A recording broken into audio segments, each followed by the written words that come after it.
The fights between Jennifer and her husband were getting louder and more frequent. I could even hear the sounds of things breaking. Suddenly, all the memories of Jennifer came flooding back. I realized I had never truly forgotten her, and every moment we shared was still etched in my mind. At dinner, I casually asked what's going on with Mr. and Mrs. Thompson. They seem to be fighting a lot lately. The 7-year itch, maybe, my dad said with a shrug. You don't know what you're talking about, my mom chimed in, shaking her head. It's because he failed at his business. Business? I asked. Yeah, he and a friend tried to start an import-export company, but it went under. They lost everything and now owed tens of thousands, my mom added. I even saw a realtor showing their house earlier today. They're selling it to pay off the debt. Hearing this, I felt awful. I wanted to help her. That night, I reached out to a friend and we found summer jobs. My parents were supportive, seeing me so motivated. At the end of the month, I earned my first paycheck, $2,800.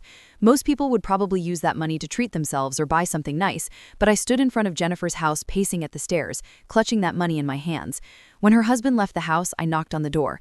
Jennifer answered, looking exhausted. What's up? She asked when she saw me standing there. I couldn't help but think back to that night on the rooftop and my face turned red. I handed her an envelope filled with cash. Jennifer, I'm sorry for how I acted before. I was immature. I know your family is struggling financially right now. I earned this money working this summer. Please take it. I stuffed the money into her hands and bolted back to my house. Little did I know that this simple gesture would change everything between us and turn me into a man. After giving Jennifer the money, I rushed home and tried to sleep early that night, but I couldn't. Next morning, when my parents had left for work, the doorbell rang. Who is it? I asked as I opened the door. Jennifer stood there looking at me with a soft smile. U.S. boy, she said, handing me back the envelope of money. I appreciate your kindness, but you need to keep this. I tried to refuse if she wouldn't hear it. As we both tugged at the envelope, I accidentally brushed against her. My face flushed instantly. She too stood there awkwardly, unsure of what to say. If you keep this up, I'll get mad, she finally said, trying to stay serious. I just really want to help you get through this, I replied earnestly. You're such a sweet boy. If only you were half as thoughtful as you. Her words trailed off, and I could see a deep sadness in her eyes. We sat down on the couch, looking around.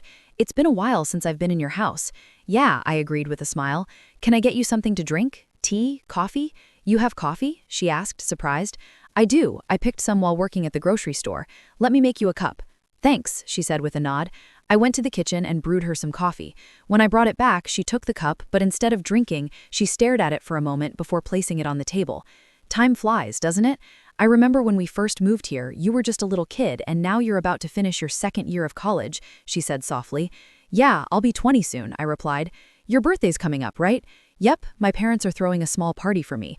Next Sunday. Jennifer looked at me with her usual warmth. Do you want anything special for your birthday? Maybe I can get you a gift? Hearing that, my heart skipped a beat. I just like you to come to the party. I don't really need a gift. Are you sure? Jennifer smiled gently. You don't want anything else? Well, I hesitated. Given her financial situation, I didn't want to burden her with getting me a present, but deep down, I still wanted something from her. It would mean more to me than any other gift. Before I could figure out what to say, she stood up and said, I've never seen your room before. Mind showing me around? Sure, I replied without thinking, leading her to my room. Sorry for the mess, I said awkwardly, glancing around. When I turned back to look at her, I was shocked. Jennifer was